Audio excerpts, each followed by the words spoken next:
খবরে আদ্রিত সৌমিত্রিষার ফ্যানেদের জন্য এমন হেনস্থা হতে হলো কৌশাম্বীকে। বিস্তারিত জানতে সঙ্গেই থাকুন, চ্যানেলটিকে সাবস্ক্রাইব করে রাখুন। ভালোবাসার বিয়ে আদ্রিত রায় আর কৌশাম্বী চক্রবর্তীর অনেক ট্রোল সহ্য করে এক থেকেছে বছর 2 ধরে। এবার প্রকাশ্যে হবু বরকে ভালোবাসা জানালেন মিঠাইয়ের দিদিয়া।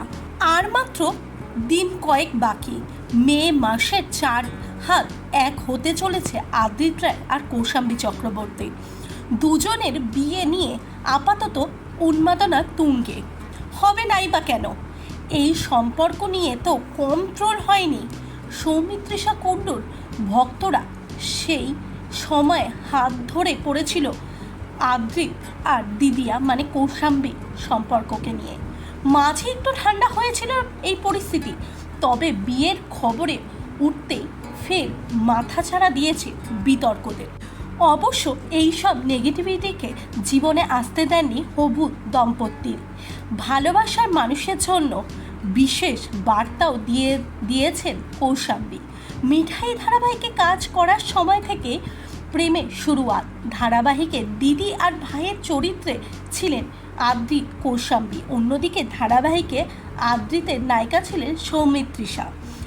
এতটাই জনপ্রিয় হয়েছিল রিয়াল লাইফে জুটি যে রিয়াল লাইফে আদ্রিত যে অন্য কারোর প্রেমে পড়তে পারে তা মানতে পারেনি একাংশ।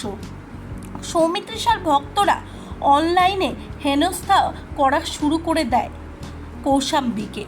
বাদ যায় না অভিনেত্রীর বাবা। মেয়ে ট্রোলারদের হাতে অপমানিত হয় তিনিও একাধিকবার।